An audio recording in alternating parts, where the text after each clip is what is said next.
പരിപാടി മല്ലിക കാണിച്ചേ എന്നാ അനക്കെന്താണെന്നറിയോ?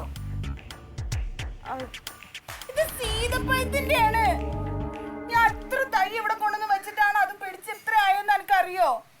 അയ്യോ ഞാൻ ശ്രദ്ധിച്ചില്ലായിരുന്നു കേട്ടോ. എന്റെ ശ്രദ്ധിക്കാത്ത അതിന്റെ ചോട്ടി കൊണ്ടുവന്ന് തീ ഇട്ടിട്ടുണ്ടെങ്കിൽ അത് കരിഞ്ഞു പോലെ. അയ്യോ ഞാനത് അങ്ങനെ ഞാൻ ശ്രദ്ധിച്ചില്ല റസിയ. അതന്നെയാണ് എന്റെ കുഴപ്പം. ഒന്നും ശ്രദ്ധിക്കൂല. ഒരു കാര്യം ഞാൻ പറഞ്ഞേക്കാം, ഇവിടെ ഞാൻ കുറെ സാധനങ്ങൾ ഇതുപോലെ സൂക്ഷിച്ച് വളർത്തുന്നുണ്ട്. അതിനൊന്നും നശിപ്പിക്കാൻ പറ്റൂല. എന്ത് പരിപാടി കാണിച്ചാ എനിക്ക് കണ്ണിൽ എന്താണ് മത്തയാണ്, അത് കണ്ടൂടെ? അയ്യോ ഞാൻ മനഃപൂർവ്വമല്ല, ഞാൻ അങ്ങനെ ശ്രദ്ധിച്ചില്ല. ഇതൊന്ന് കത്തിച്ചിട്ട് പോവാന്ന് വിചാരിച്ചു. പിന്നെ എന്താ ശ്രദ്ധിക്കണേ? ഇവിടെ എന്താണ് ശ്രദ്ധിക്കണേ? ഇതിപ്പോ ഇവിടെ താമസിക്കാൻ സമ്മതിച്ചു വെച്ചിട്ട് നിങ്ങളുടെ ശ്രദ്ധ കുറവുണ്ട് എന്റെ സാധനങ്ങളൊക്കെ നശിപ്പിക്കാന്നൊന്നും ആരും അങ്ങനെ വിചാരിക്കൊന്നും വേണ്ട. അതിനോടുള്ള സ്നേഹക്കുറവുകൊണ്ട് പറയൊന്നല്ല. എന്തെങ്കിലും പറഞ്ഞാ പിന്നെ കരഞ്ഞു കാണിച്ചാൽ മതിയല്ലോ. ഒന്നും പറയാനും പാടില്ല. ഇവിടെ ആരോടൊന്നും ചോദിക്കാൻ വേണ്ട, പറയാൻ വേണ്ട, ഇഷ്ടമുള്ളതൊക്കെ കാണിക്കാം. ഇതിപ്പോ താമസിക്കാൻ സമ്മതിച്ചു പറഞ്ഞാൽ മതി. എന്റെ സാധനങ്ങളൊക്കെ നശിപ്പിക്കാൻ ഞാൻ സമ്മതിക്കില്ല. അതന്നെ.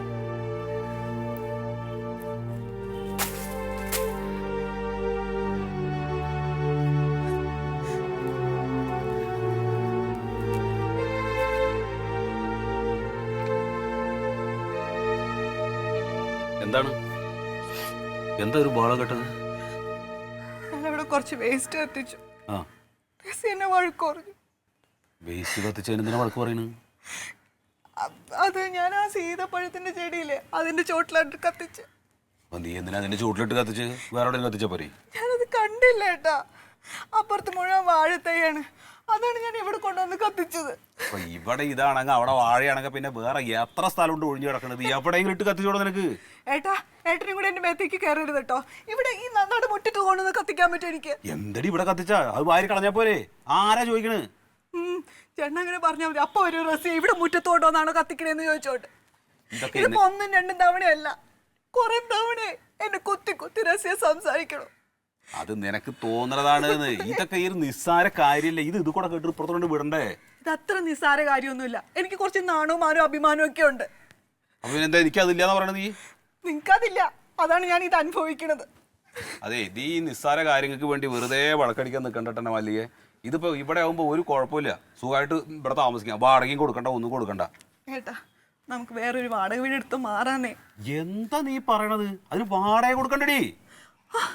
ജീവിതകാലം മുഴുവൻ ഇവിടെ താമസിക്കാനാണ് നിങ്ങളുടെ ജീവിതകാലം മുഴുവനല്ല. ഒരു താളം വരട്ടെ, എന്തെങ്കിലും പൈസ എന്തെങ്കിലും കയ്യിൽ വരട്ടെ, അപ്പൊ നമുക്ക് വേറെ ഏതെങ്കിലും വീട് നോക്കാം. ഇപ്പൊ നിങ്ങക്ക് കുറച്ച് വർക്കൊക്കെ ഉണ്ടല്ലോ, നമുക്ക് അങ്ങോട്ട് മാറാന്നേ. എനിക്കൊരു സ്വസ്ഥതയില്ല. നമുക്കൊരു ചെറിയ വാടക വീടായാലും മതി ഏട്ടാ, നമുക്ക് മാറാന്നേ.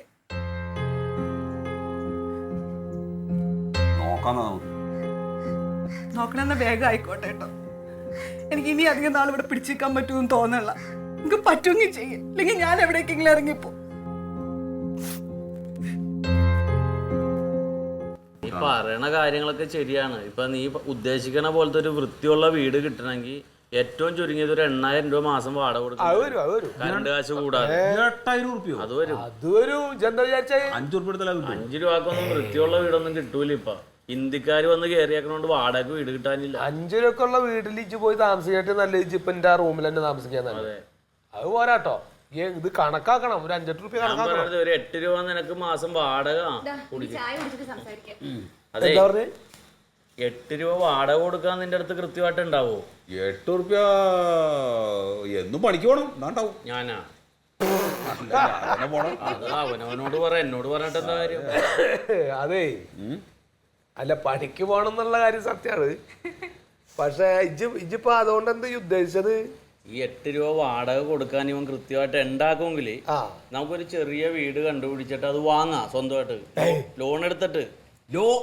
ലോണിന്റെ കാര്യം ഒന്നും മിണ്ടാണ്ടിരുന്നാ നീ. ഏടാ ചെങ്ങായി, ഈ ചെങ്ങായിയുടെ വീടും കൂടി ജപ്തിയായി നിൽക്കുന്ന ആൾക്കാർക്ക് ലോൺ കൊടുക്കോ? എന്റെ പരീക്ക് ഇപ്പൊ ഇവന്റെ പേരിൽ ഒന്നുമില്ലല്ലോ, ഇവൻ ഭവനരഹിതനാണ്. അങ്ങനെയുള്ളവർക്ക് ചെറിയ പലിശക്ക് സർക്കാർ ലോൺ കൊടുക്കേണ്ട 8 ലക്ഷം രൂപ വരെ കിട്ടും. നമ്മുടെ സുഖിലും ഫൈസലൊക്കെ എടുത്തതല്ലേ. ശരിയാ. എടാ ലോൺ ഒന്നും ശരിയാവില്ല, അത് തിരിച്ചടയ്ക്കാനൊന്നും ഇല്ലെങ്കിൽ പിന്നെ അത് വലിയ പ്രശ്നം. എടാ ചെങ്ങായി, തിരിച്ചടക്കാന്ന് പറഞ്ഞ ഇപ്പൊ അവൻ പറഞ്ഞു വന്ന എന്താ വെച്ചിട്ടുണ്ടോ, 8 ഉറുപ്പ്യ ഇപ്പൊ വാടക കൊടുക്കാന്ന് വിചാരിക്ക. അത് വേണല്ലോ. ആ എവിടെ പോയിട്ട് വാടക കൊടുക്കൂലേ? വാടക കൊടുക്കണ്ടേ? അപ്പൊ വാടക കൊടുക്കണക്കാ ഈ ലോണിൽ കടക്കണിച്ചാൽ ഒരു 5-8 ഉറുപ്പ്യയുടെ ഒരു തരക്കേടില്ലാത്ത ഒരു ചെറിയ വീടൊക്കെ കിട്ടൂലേ? മതി.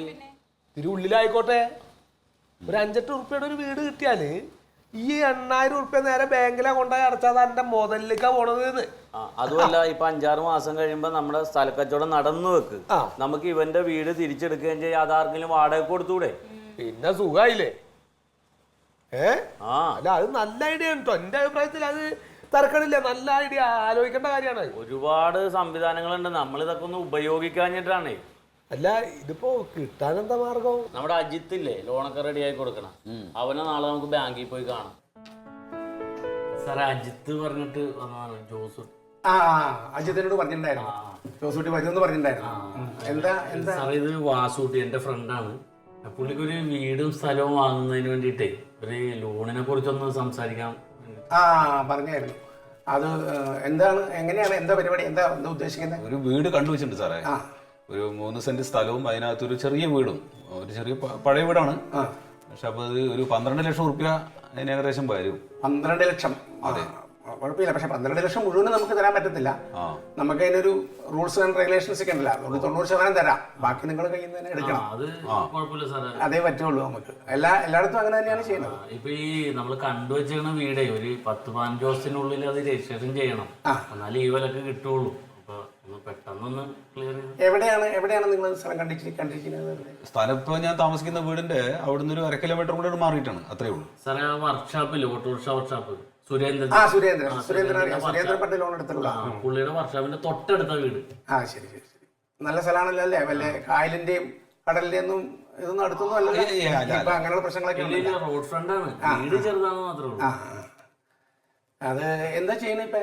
ഞാന് പിന്നെ ഈ മരപ്പണിയാണ്. അപ്പൊ അത് ഇപ്പൊ എപ്പോഴും പണിയൊന്നും ഉണ്ടാവില്ല. പക്ഷെ കോൺട്രാക്ടറാണ് പുള്ളി, കാർപ്പന്റർ കോൺട്രാക്ടറാണ്. അപ്പൊ ഒരു 5-10 പണിക്കാരുണ്ട്. പുള്ളി മേസ്ത്രിയാണ്. നല്ല വർക്കുണ്ട്. 12 രൂപയാണ് നമുക്ക് വേണ്ടത്. എന്ത് ഐഡന്റിറ്റി പ്രൂഫ് വല്ലതും കൊണ്ടുവന്നു സാറേ? ആധാറിന് തരുന്നുണ്ട്.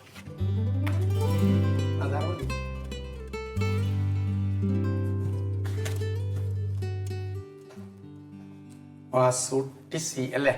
സി വാസൂട്ടി, ചെല്ലപ്പന.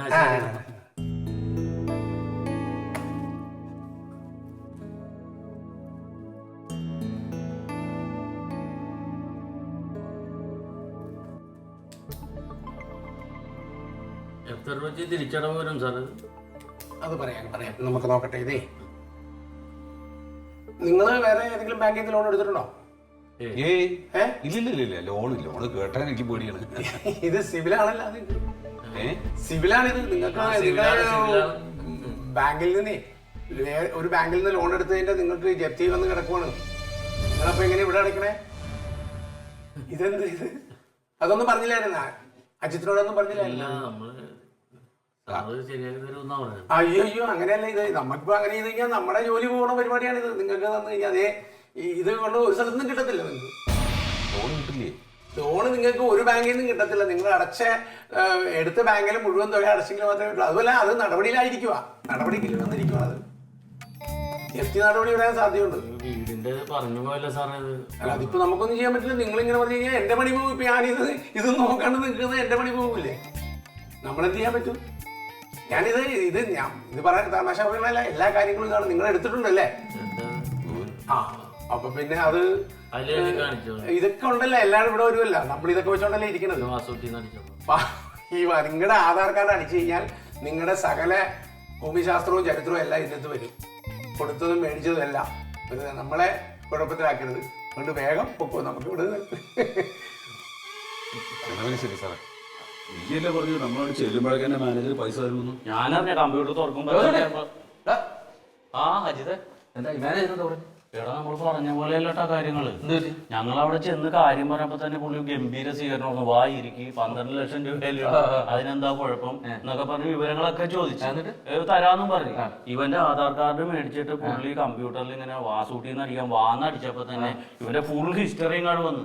അതിലെന്തോ ഇവന് കൊടുക്കല്ലേ എന്ന് പറഞ്ഞ എന്തോ എഴുതി കാണിച്ചെന്നു. പിന്നെ കാര്യം പറയണ്ടേ, അവന് ഒരു മനസ്സിലാവും. ആ പുള്ളി പറഞ്ഞ് തരാൻ പറ്റില്ല. നീക്ക് എന്തെന്ന് ധരിച്ചാൽ ഈ ബാങ്ക് പൂട്ടിക്കാനാണോ എന്നെ ജയിലിലാക്കാനാണെന്ന് നോക്കി ഇയാള് ഭയങ്കര നടക്കൂലെന്നാ പറയണ. അതെന്താ സംഭവിച്ചത് അങ്ങനെ? അതെന്ന് പറഞ്ഞാൽ ഇവന്റെ ഡോക്യുമെന്റ് വെച്ചിട്ട് ഞങ്ങളൊരു ബിസിനസിന് വേണ്ടിട്ട് ലോൺ എടുത്തിട്ടുണ്ടായി മുമ്പ്. അത് കൃത്യമായിട്ട് അടക്കാൻ പറ്റാതെ ജപ്തിയായി. അതിന്റെ സിബില് കാണിക്കണ്ടെന്ന്. ഓ, സിബില് കിടപ്പുണ്ടല്ലേ? സിബിൽ ഉണ്ടെങ്കിൽ കിട്ടില്ല. അത് നമ്മൾ ഇനി എന്ത് ചെയ്യാനും പറ്റില്ല. പിന്നെ ഈ നാഷണലൈസ് ബാങ്കിൽ മാത്രമേ ഉള്ളൂ പ്രശ്നം. നമുക്കൊരു കാര്യം പ്രൈവറ്റ് വെക്കും. പ്രൈവറ്റ് ആകുമ്പോൾ സിബിൽ പ്രശ്നമില്ല. പലിശയൊക്കെ പലിശ ഇച്ചിരി കൂടും, അതാ കുഴപ്പം. കുഴപ്പമില്ല. EMI കറക്റ്റ് അടയ്ക്കുമല്ലോ. ഗ്യാരണ്ടി. അതിനൊരു പ്രശ്നമുണ്ട്. ഒരു പ്രോസസ്സിംഗ് ഫീക്ക് ഒരു 10,000 രൂപ. 12 നിങ്ങൾ എടുക്കുന്നത്. 12 രൂപ വേണം അല്ലേ? അപ്പൊ ഒരു 10,000 രൂപ പ്രോസസ്സിംഗ് ഫീ കെട്ടേണ്ടി വരും ആദ്യം. അയ്യോ, 10,000 ഉറുപ്പിക്ക് ഇപ്പൊ കേട്ടു. കൊടുക്കണത് 12 ലക്ഷം രൂപ കിട്ടുകയല്ലേ? പിന്നെ എടാ 10,000 രൂപ ഇന്ന് തന്നെ ഒപ്പിച്ച് നിന്റെ അടുത്ത് കൊണ്ട് തരാം. നീ അതൊന്നും ഒരു 5-10 ദിവസത്തിനുള്ളിൽ അവന് റെഡിയാക്കി കൊടുക്കണം. നീ ആ പൈസ ഒന്ന് റെഡിയാക്കി കൊണ്ടുതാ. ഞാൻ ബാക്കി കാര്യങ്ങളെല്ലാം മറ്റേ നെറ്റിൽ നിന്ന് ഡൗൺലോഡ് ചെയ്തിട്ട് ബാക്കി എല്ലാം ഫില്ല് ചെയ്തിട്ട് നാളെ തന്നെ വീട്ടിൽ കൊണ്ടുവരാം. എന്ത് പറയുന്നു? ഓ, ആയിക്കോട്ടെ. ചിരിയുടെ തരികിട മേളം പൂരം കുട്ടീസ് 3 കുട്ടീസ്.